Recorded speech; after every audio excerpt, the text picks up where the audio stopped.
Hello everyone. Today we are going to start a new chapter named as journal. It is known as a very important chapter in the accounting standards. Accounts में journal एक बहुत important role play करता है.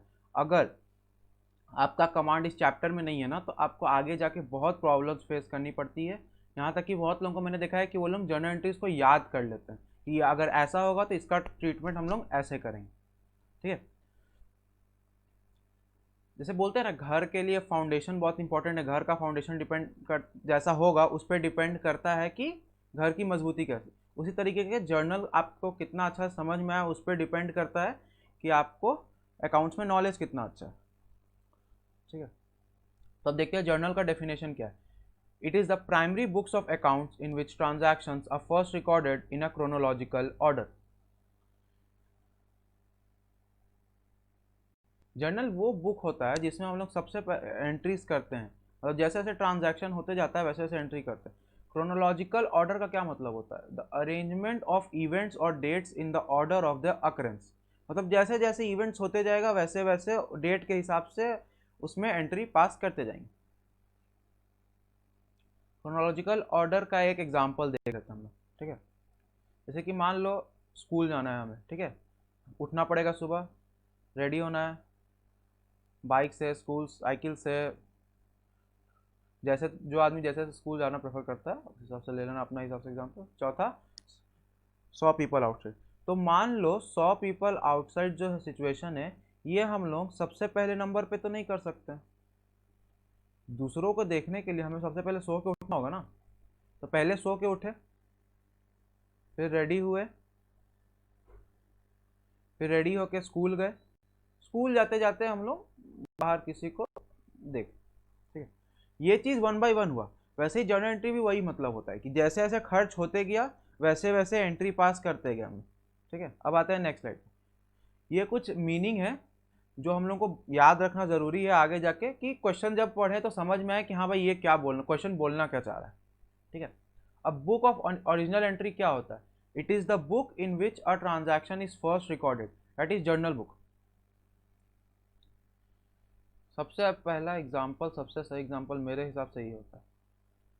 हर एक घर है mummy के पास एक नोटबुक टाइप का एक छोटा सा डायरी होता है. ठीक है. मम्मी लोग क्या करती है, जो भी खर्च होता है चाहे जिस चीज़ के लिए भी पैसे तुमको दिया चाहे कहीं दिया उसमें वो नोट करते जाती है. जैसे मान लो तुमको 50 दिया, राशन लाया 250 का, एलपीजी खरीदा 600 का, इलेक्ट्रिशियन से कुछ काम का 150. तो ये इस तरीके से मम्मी लोग उसमें हर एक चीज़ नोट करती थी और एंड ऑफ द मंथ में मम्मी लोग टोटल करती है उसका और देखती है कि कितना इस महीने पैसे खर्च हुए. ठीक है.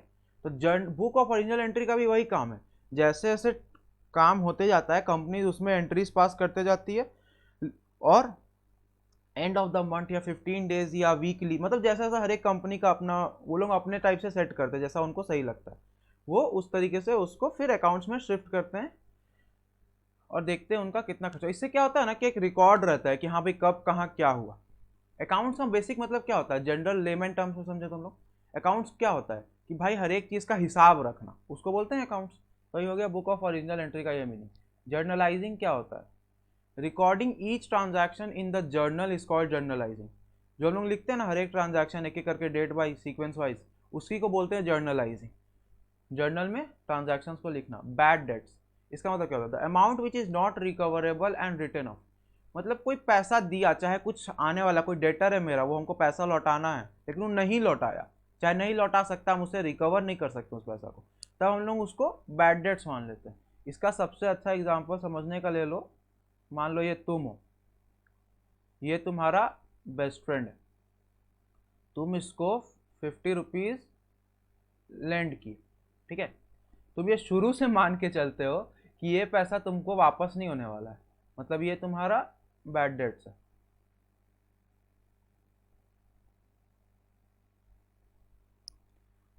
ठीक है. दोस्त लोगों से कभी भी पैसा निकालना बहुत मुश्किल काम होता है स्पेशली बेस्ट फ्रेंड से. अब आता है next slide. Bad debts recovered. मान लो कोई दोस्त तुम्हारा, चलो पहले इसका डेफिनेशन देख लेते हैं फिर अच्छा समझते हैं. It is the amount which is earlier return of. पहले हम लोग उसको हटा दिए कि अब नहीं मिल सकता है लेकिन फ्यूचर में जाके कभी वो रिकवर हो गया, मतलब bad debts is later recovered in full और इन पार्ट. ठीक है. तो मान लो ये तुम हो वापस से, और ये तुम्हारा बेस्ट फ्रेंड है। हो सकता है ईमानदार किस्म का हो, थोड़ा वैल्यूज वाला, होते तो नहीं है बेस्ट फ्रेंड्स, लेकिन फिर भी मान लेते हैं। ये तुमको तुम्हारा पैसा वापस कर दिया। तुम तो लेकिन दिमाग में लेके चल रहे थे ना कि ये तुम्हारा बैड डेट्स हो चुका है, लेकिन जब वो वापस किया फिर क्या हो गया, तुम्हारा bad debts recovered. Bad debts recovered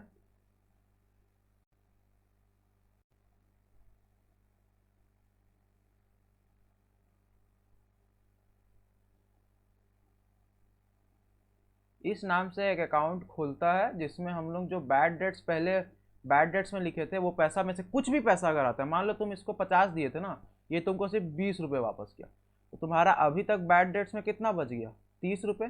ये तुम्हारा अभी तक बैड डेट्स ही है, ये तुम्हारा नहीं मिला है। बैड डेट्स रिकवर्ड में वही एंट्री आता है जो तुम्हारा रिकवर हो चुका है। ये हो गया बैड डेट्स रिकवर्ड। अब आते हैं दूसरा, डिस्काउंट क्या होता है। डिस्काउंट दो टाइप का होता है अकाउंटिंग में, एक होता है ट्रेड डिस्काउंट और एक कैश डिस्काउंट। ट्रेड डिस्काउंट क्या होता है, it is a discount allowed to the purchaser of goods when goods are purchased in a large quantity. अगर आदमी कोई सामान बहुत हैवी क्वांटिटी में खरीदता है ना, तो उस पर होलसेलर उसको ट्रेड डिस्काउंट देता है। मान लेते हैं यहाँ पे एक एग्जांपल लेते हैं, ये एक शॉप है, शॉपकीपर जाता है होलसेलर के पास,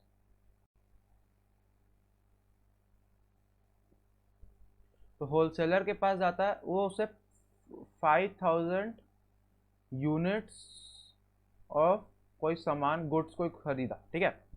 होलसेलर उसको बोला कि अगर आप 6000 यूनिट्स परचेज करते हैं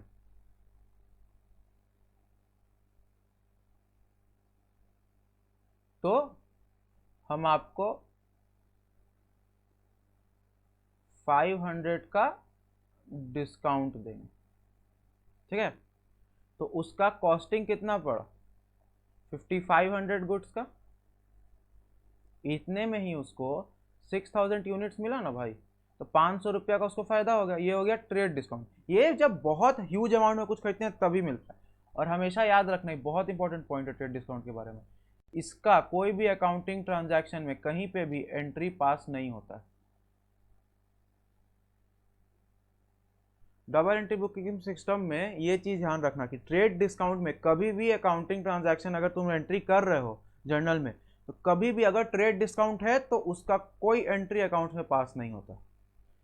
इसको डिटेल में हम लोग समझेंगे तब जब हम लोग इसका क्वेश्चन सॉल्व करेंगे आगे जाकर, ठीक है। अब आते हैं कैश डिस्काउंट पे। कैश डिस्काउंट क्या होता है, it is a discount allowed on receipt of amount promptly, that is by the due date. देखते हैं इसका एग्जांपल एक। मान लो तुम एक फ़ोन खरीदने गए, स्मार्टफोन, दुकानदार के पास, उसका वैल्यू है 10,000 रुपये। तुम दुकानदार से जाके बोले ना ईएमआई पे मेरे को फ़ोन लेना है, दुकानदार तुमको बोला ठीक है आपको इसके लिए 10,000 प्लस इंटरेस्ट जो कंपनी चार्ज करेगी वो टोटल अमाउंट ईएमआई बेसिस पे देना होगा। आजकल तो बहुत सारा फैसिलिटीज़ हो गया ना ईएमआई पे सेलफोन खरीदने का, लोग खरीदते हैं। लेकिन दुकानदार आपके सामने एक और ऑप्शन रखा कि अगर यही सेलफोन आप कैश पेमेंट करके तुरंत ले लेते हैं तो हम आपको ये 10,000 का फ़ोन 9,500 में दे देते हैं। तो ये उसको 500 रुपीज़ डिस्काउंट प्रोवाइड किया।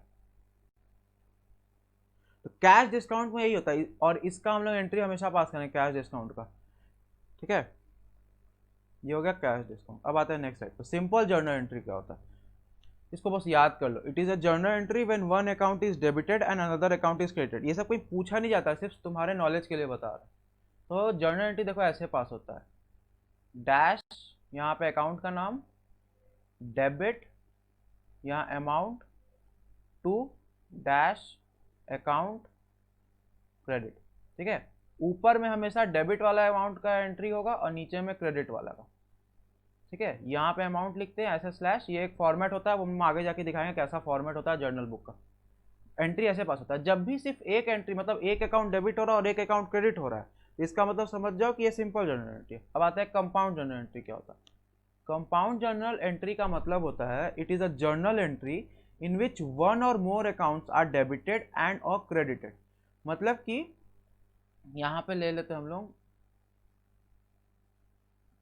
दो अकाउंट तुम्हारा डेबिट हो रहा है और एक अकाउंट क्रेडिट हो रहा है, ठीक है। तो ये होगा कंपाउंड एंट्री, दो डेबिट हो रहा है एक ही अकाउंट से, तो हम लोग उसको साथ में लिख दिए, उसको बोलते हैं कंपाउंड एंट्री पास करना। इसका वाइस वर्सा भी हो सकता है दो अकाउंट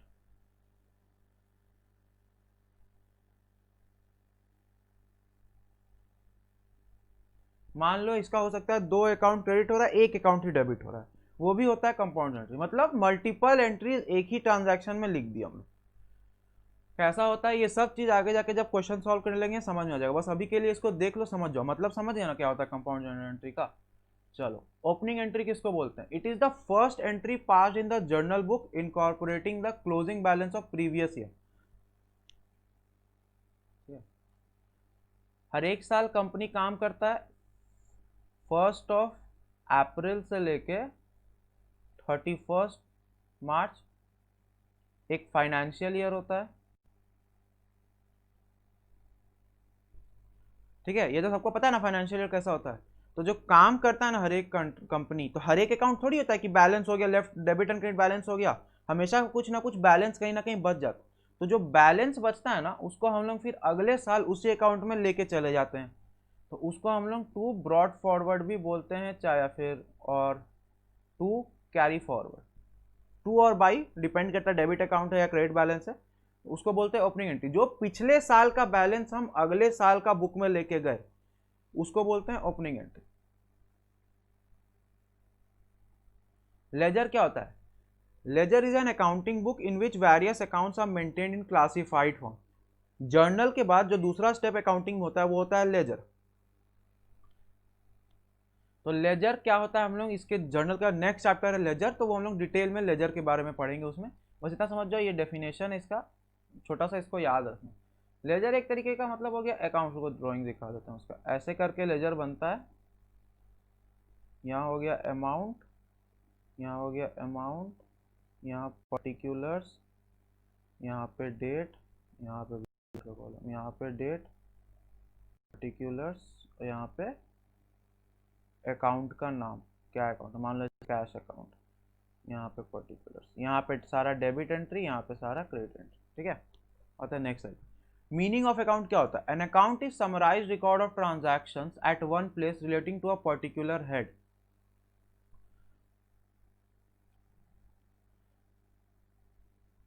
ये एक एक्स्ट्रा लाइन हमसे लिखा गया है, इसको काट लेना, ठीक है। तो the amount of transactions are transferred that is posted from books of original entry, मतलब जर्नल बुक से टू द अकाउंट्स।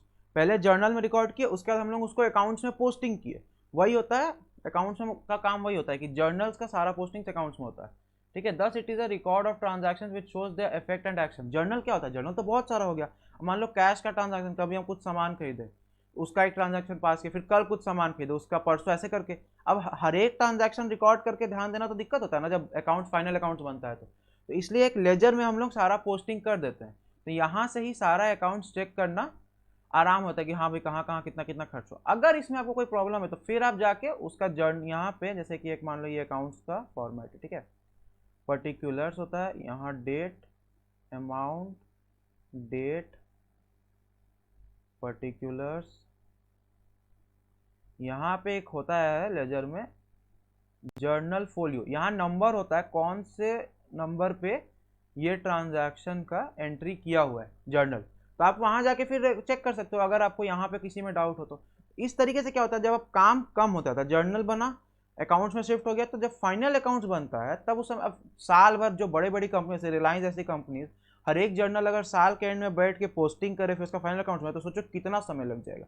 इसलिए साल के बीच बीच में जर्नल से पोस्टिंग अकाउंट्स में होते रहता है। अब आते हैं समझते हैं meaning of debit and credit. In simple words, debit refers to the left hand side of an account and credit refers to the right hand side of the account. It is abbreviated form DR stands for debit and credit stands for credit. CR stands for credit, हमको बोल दिए।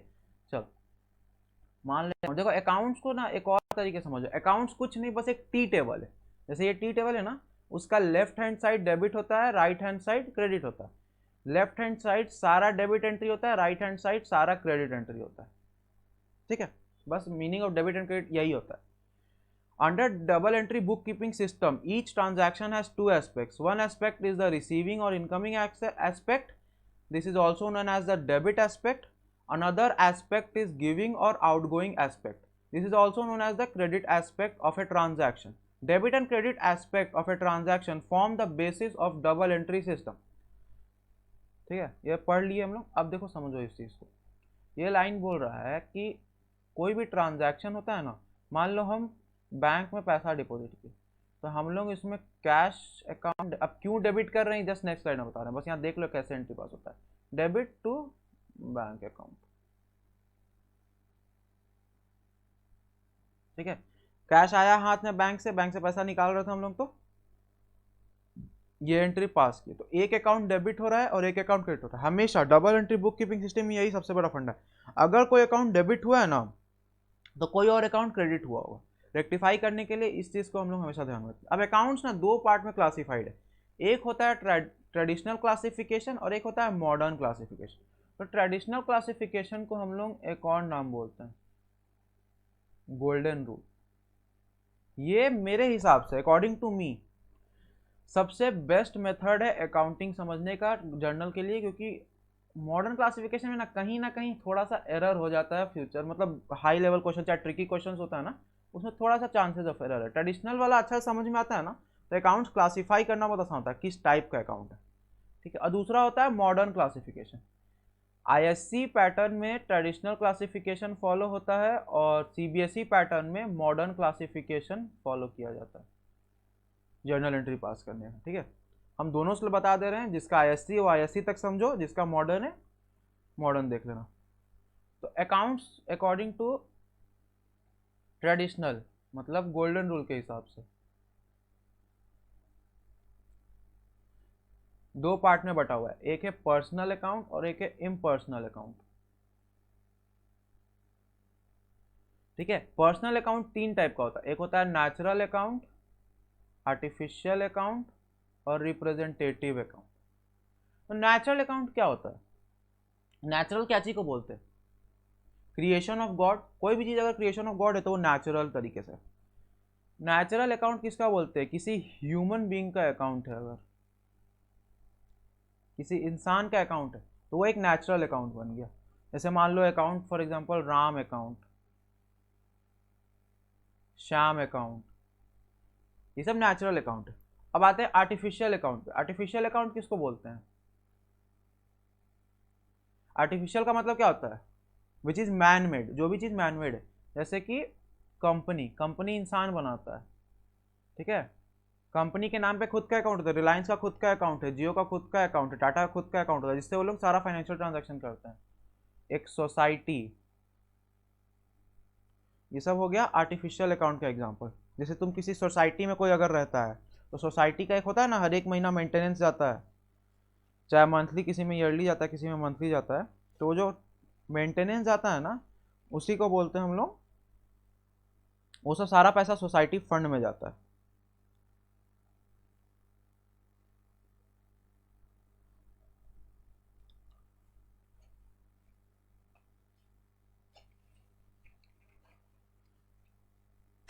अब आते हैं क्या था तीसरा, representative account. तो रिप्रेजेंटेटिव अकाउंट किसको बोलते हैं? Which are those account which represent a person और अ ग्रुप ऑफ पर्सन, उसको बोलते हैं रिप्रेजेंटेटिव अकाउंट. ठीक है, देखो रिप्रेजेंटेटिव अकाउंट वो सब अकाउंट होता है, जैसे कि रेंट देना है लैंडलॉर्ड को. लैंडलॉर्ड तो ह्यूमन बींग है. ठीक है, चाहे कंपनी, चाहे आर्टिफिशियल चाहे नेचुरल हो सकता है. कंपनी का बिल्डिंग है तो हो सकता है उसको देना है कंपनी को. ठीक है, लेकिन हम रेंट नहीं दे पाए तो वो हो गया रेंट आउटस्टैंडिंग. ठीक है, तो जो भी आउटस्टैंडिंग आ गया ना वर्ड आगे में, तो क्या हो गया कि वो रिप्रेजेंट हो गया, मतलब रेंट रिप्रेजेंट कर रहा है कि रेंट देना था बट नहीं है, ड्यू है, तो वो हो गया outstanding. That is representative account. Next होता है तुम्हारा इसी टाइप का, जैसे rent outstanding, commission outstanding, commission नहीं मतलब कोई भी खर्च जैसे उसे आउटस्टैंडिंग आ गया उसके नाम पे, तो वो हो गया रिप्रेजेंटेटिव. अब आते हैं दूसरा टाइप ऑफ, दूसरा होता है इम्पर्सनल अकाउंट. इम्पर्सनल अकाउंट दो टाइप का होता है, एक होता है रियल अकाउंट और एक होता है नॉमिनल अकाउंट. ठीक है, रियल अकाउंट क्या होता है? Real accounts are the accounts of the assets of the company, या फिर real accounts are the accounts of which includes tangible and intangible assets of the company. ये ज़्यादा अच्छा है, टैंजिबल और intangible assets of the company. तो tangible assets क्या हो गया? टैंजिबल किसको बोलते हैं? जिसको हम लोग छू सकें, जैसे मशीनरी, प्लांट, फर्नीचर एक्सेट्रा। ठीक है, अब यहाँ पे देख लेना है, जगह नहीं है तो इनटैंजिबल इसको बोलते हैं गुडविल, पेटेंट एक्सेट्रा। ये सब हो गया इनटैंजिबल एसेट्स, हो गया कंपनी का। गुडविल का क्या मतलब होता है और पेटेंट का, ये सब हम लोग आगे जाके समझेंगे चैप्टर्स में। एक अच्छा सा चैप्टर जहाँ पे गुडविल का ट्रीटमेंट बताते हैं। ठीक है, तो बस याद कर लो, गुडविल मतलब बेसिकली समझ लो यही कि तुम जिसके यहाँ से राशन लाते हो ना जाके घर का, चाहे कोई जनरल सामान, तो होता है ना कहीं कि पैसा कम हो गया तो वो तुमको बोला कि ठीक है अभी ले जाओ, बाद में दे देना। क्यों? क्योंकि तुम्हारा उसके पास गुडविल है, उसको मालूम है तुम बाद में पैसा आके चुका दोगे, इसलिए वही होता है गुडविल। ठीक है, वो भी एक एसेट होता है।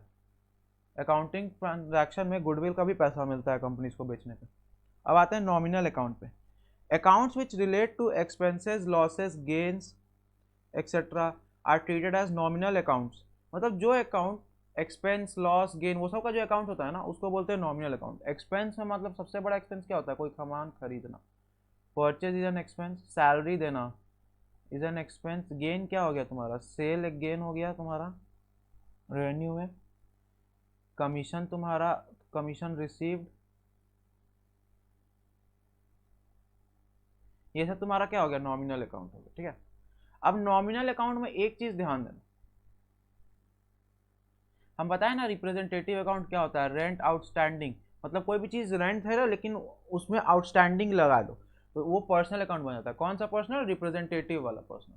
ठीक है, तो उतना नहीं, सिर्फ पर्सनल अकाउंट के हिसाब से समझो, उतना डिटेल अच्छा बात है समझ जाओगे, काम में नहीं आएगा उतना।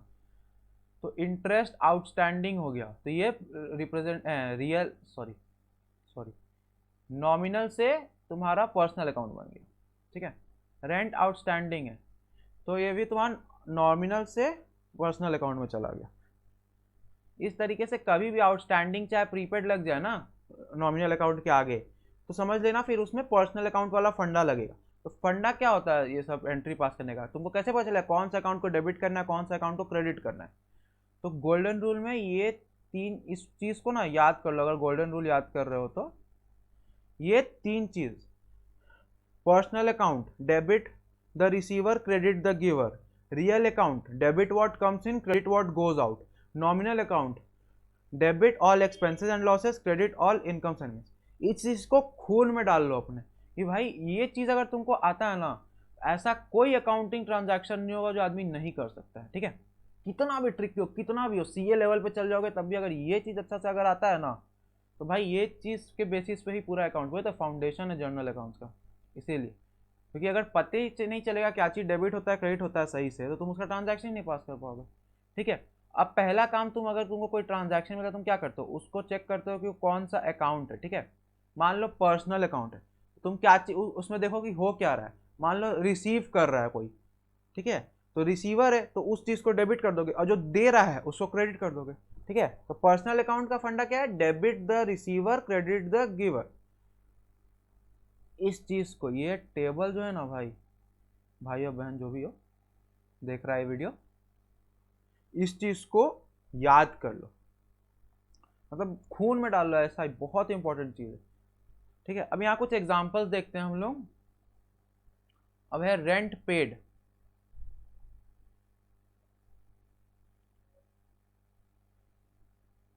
रेंट है, रेंट क्या बताए थे अभी हम? नॉमिनल अकाउंट है। पेड मतलब क्या हो रहा है? दे रहे हैं किसी को। नॉमिनल अकाउंट का क्या फॉर्मूला होता है? Debit all expenses and losses, credit all incomes and gains. Nominal account का ये फॉर्मूला हो जाता है तुम्हारा। एक मिनट,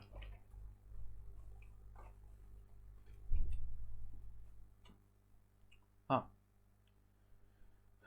तो एक्सपेंस है तो यहाँ पे क्या हो जाएगा, डेबिट।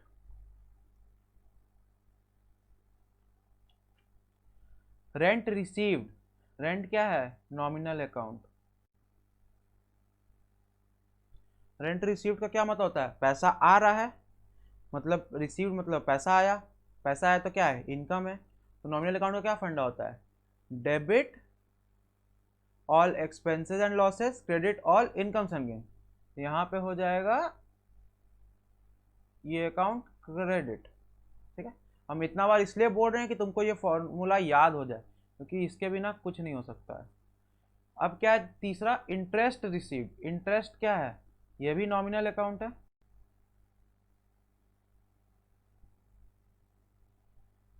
आ रहा है पैसा, इसका मतलब क्या, क्रेडिट। मशीनरी, मशीनरी क्या होता है, रियल अकाउंट। रियल अकाउंट क्या बोले थे, किसको बोलते हैं रियल अकाउंट, जो भी कंपनी का टैंजिबल इनटैंजिबल एसेट है उसको हम लोग रियल अकाउंट में लिखते हैं। ठीक है, रियल अकाउंट का क्या फॉर्मूला होता है, मशीनरी। मान लो यहाँ पे मशीनरी हम लोग परचेज कर रहे हैं, ठीक है, परचेज किए, आ रहा है। रियल अकाउंट का क्या फॉर्मूला है, debit what comes in, credit what goes out. Purchase कर रहे हैं मतलब आ रहा है, तो हम लोग इसको कर देंगे डेबिट। दूसरा अकाउंट क्या है, बिल्डिंग। बिल्डिंग अकाउंट क्या है, बिल्डिंग अकाउंट भी रियल अकाउंट है, एसेट है कंपनी का। अब इसको क्या कर रहे हैं हम लोग, मान लो सेल किए, ठीक है, तो जा रहा है सामान। रियल अकाउंट का क्या फंडा है, debit what comes in, credit what goes out. तो इसको हम लोग कर रहे हैं क्रेडिट। परचेज अकाउंट का क्या फंडा होता है, परचेज क्या है तुम्हारा, रियल अकाउंट। परचेज क्या होता है, एक्सपेंस। कुछ सामान खरीदने के लिए पैसा जा रहा है ना हाथ से, एक्सपेंस है। तो नॉम सॉरी रियल बोल दिया ना यहाँ पे, नॉमिनल अकाउंट मिटाने।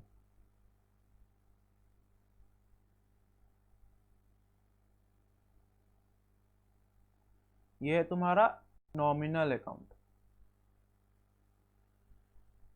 तो एक्सपेंस है, debit all expense and losses, credit all incomes and gains. तो इसको हम लोग कर देंगे डेबिट। उसके बाद क्या है, डिस्काउंट अलाउड। डिस्काउंट अलाउड मतलब किसी को हम डिस्काउंट दे रहे हैं, ये भी तुम्हारा एक तरीके का एक्सपेंस है। ठीक है, तो नॉमिनल अकाउंट में आ गया, ये भी एक्सपेंस है, खर्च हो रहा है, तो इसको भी हम लोग डेबिट कर देंगे। भाई अगर डिस्काउंट रिसीव्ड होता तो उसको हम लोग क्रेडिट करते हैं, क्योंकि वो हम लोग का इनकम हो गया एक तरीके से। कैपिटल अकाउंट, कैपिटल अकाउंट जो होता है ना वो होता है पर्सनल अकाउंट। सोल प्रोप्राइटरशिप में क्या होता है ना, जो जैसे मान लो तुमको कोई बिजनेस करना है, ठीक है, तुम्हें अपना एक स्टार्टअप खोल रहे हो, आजकल चला हो ना बहुत ज़्यादा स्टार्टअप का ट्रेंड।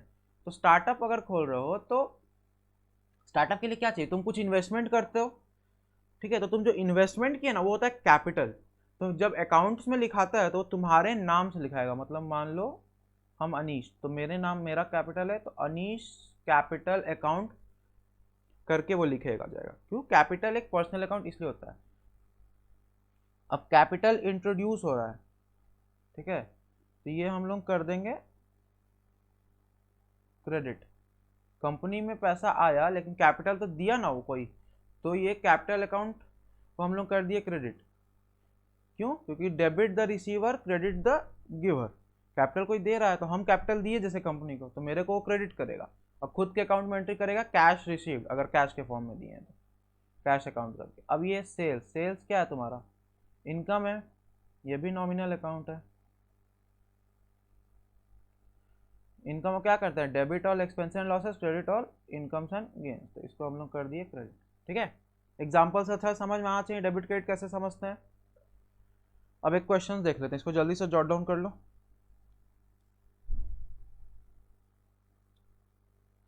हाँ, एक और चीज़, हम लोग का एक टेलीग्राम चैनल है जिसको अगर प्राइवेट जूम क्लासेस लेना है ना तो उस पर जाके कॉन्टैक्ट डिटेल्स दिया हुआ है, you can go and check it out. नाम है क्रिस्टल फाउंडेशन क्लासेस करके, टेलीग्राम आईडी है उसका। हम कोशिश करेंगे डिस्क्रिप्शन में वीडियो का इसका लिंक दे दें। चलो अब वापस आते हैं क्वेश्चन पे। मिस्टर मोहन स्टार्टेड बिजनेस, चलो ये तुम लोग कॉपी कर लिया ना, मेरे पास तो कॉपी है, हम यहाँ बनाते हैं।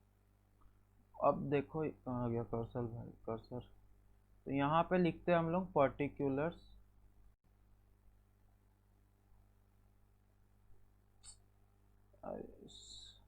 ये पेन में सबसे बड़ा दिक्कत यही है, कॉपी पेन में नहीं लिखने का, हैंड राइटिंग बहुत ख़राब हो जाता है। चलो फिर से कोशिश करते हैं।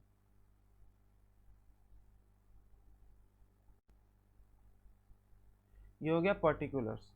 दूसरा यहाँ पे लिख देते हैं, देख लेंगे क्या क्या अकाउंट्स इन्वॉल्व हो रहा है।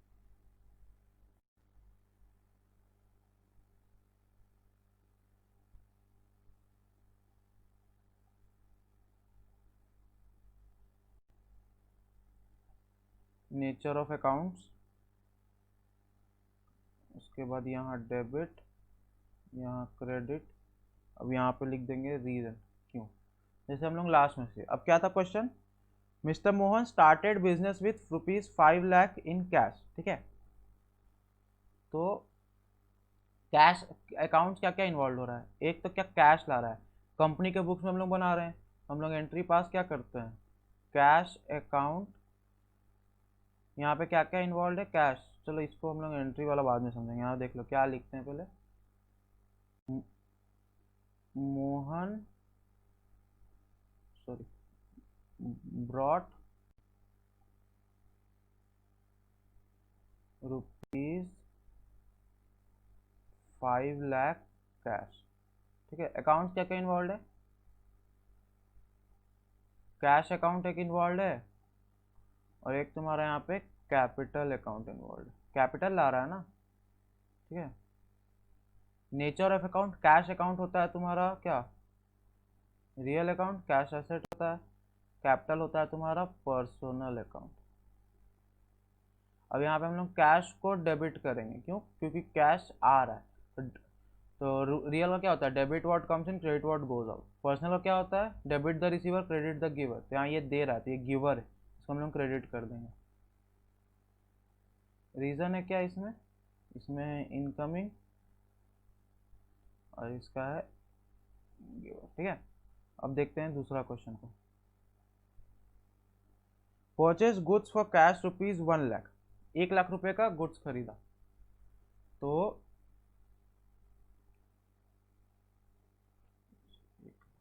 यहाँ लिखते हैं,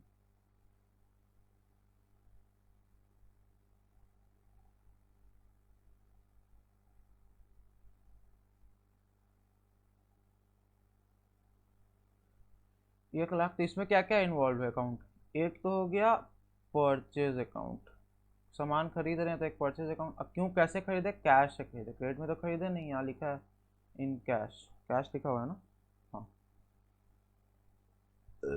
सॉरी। तो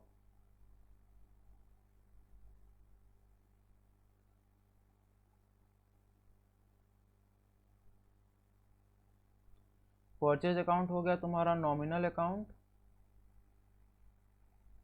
कैश अकाउंट हो गया तुम्हारा रियल अकाउंट।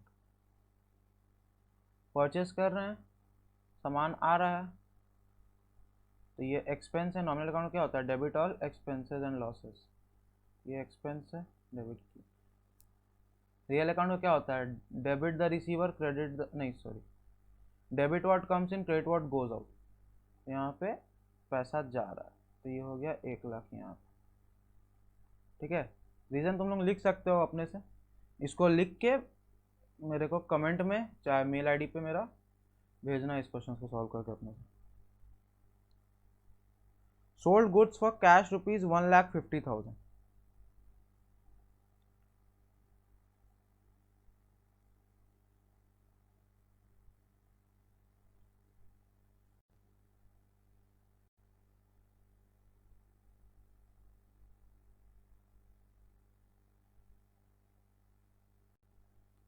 यहाँ पे क्या क्या इन्वॉल्व है अकाउंट्स, एक हो गया तुम्हारा सेल्स अकाउंट, दूसरा हो गया तुम्हारा कैश अकाउंट। सेल्स अकाउंट क्या है तुम्हारा, नॉमिनल। कैश अकाउंट हो गया तुम्हारा रियल,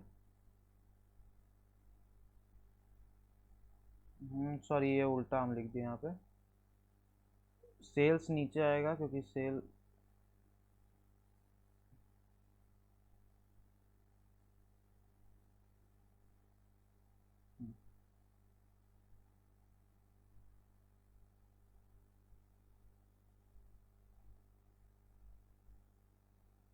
तो यहाँ पे हम लोग का सेल कैश आएगा ऊपर में, कैश अकाउंट और सेल्स अकाउंट।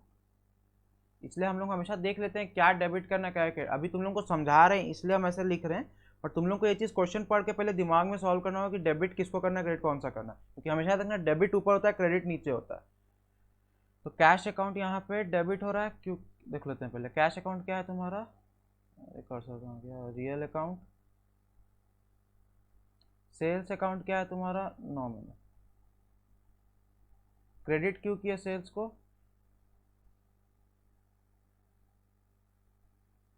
क्योंकि प्रिंसिपल गोल्डन रूल बोलता है कि नॉमिनल अकाउंट अगर है तो उसमें debit all expense and losses, credit all incomes and gain. Sales करने से पैसा आता है इसलिए उसको क्रेडिट किया। कैश अकाउंट को हम लोग डेबिट क्यों किए, debit what comes in, credit what goes out. Sales कर रहे हैं तो क्या पैसा आया, कैश आया, तो कैश आ रहा है इसलिए हम लोग उसको डेबिट किए। अब चौथा नंबर पे आते हैं।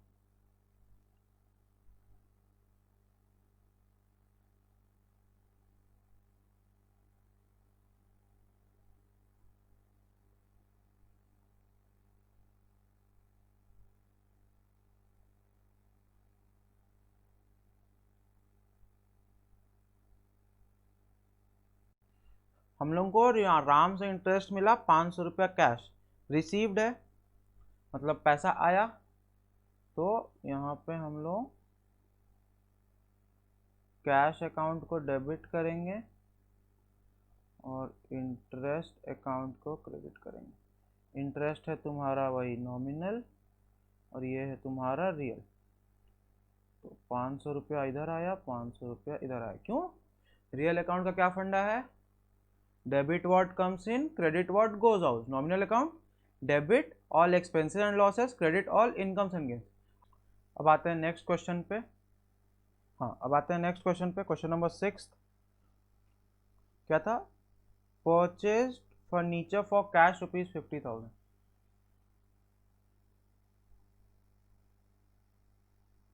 purchased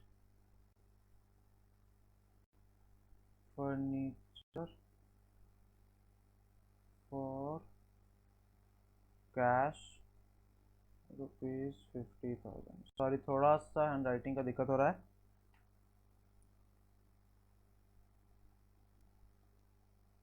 ठीक है, तो यहाँ पे क्या क्या अकाउंट्स इन्वॉल्व हो रहा है, एक तो हो गया फर्नीचर अकाउंट, दूसरा हो गया तुम्हारा कैश अकाउंट। फर्नीचर क्या है तुम्हारा, एसेट, तो तुम्हारा हो गया ये रियल अकाउंट। कैश क्या है तुम्हारा, एसेट, तो ये भी हो गया तुम्हारा रियल अकाउंट। फर्नीचर को हम लोग यहाँ डेबिट करेंगे कितना से, 50,000 से। क्यों, debit what comes in, credit what goes out. Cash जा रहा है, फर्नीचर आ रहा है। ठीक है, लास्ट क्वेश्चन, पेड वेजेस ₹20,000।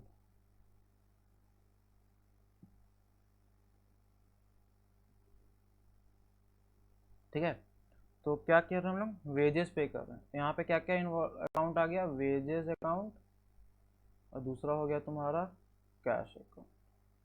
तो वेजेस अकाउंट क्या है तुम्हारा, नॉमिनल। कैश हो गया तुम्हारा रियल।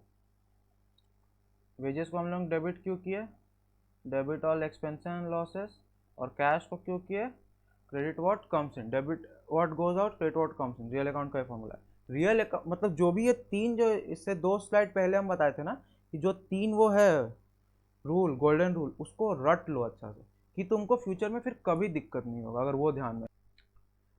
तो this is for today's class. हम लोग जैसे पिछले स्लाइड्स में सारे ट्रांजैक्शन देखे, अब मॉडर्न क्लासिफिकेशन ऑफ अकाउंट्स है ना, वो हम अलग सेपरेट वीडियो बना के डालेंगे, क्योंकि वो सबको नहीं पढ़ने का जरूरत होता है। मतलब सब बोर्ड्स का अलग अलग एक ही में डालेंगे, लोग दोनों चीज़ देखेंगे तो थोड़ा सा कन्फ्यूजन क्रिएट हो जाएगा जिसको जो फॉलो करना है। इसलिए अभी तक हम लोग सिर्फ गोल्डन रूल तक देख रहे हैं। अगला वीडियो में फिर हम लोग देखेंगे कि मॉडर्न क्लासिफिकेशन कैसे काम करता है। Thank you for watching, please like share and subscribe.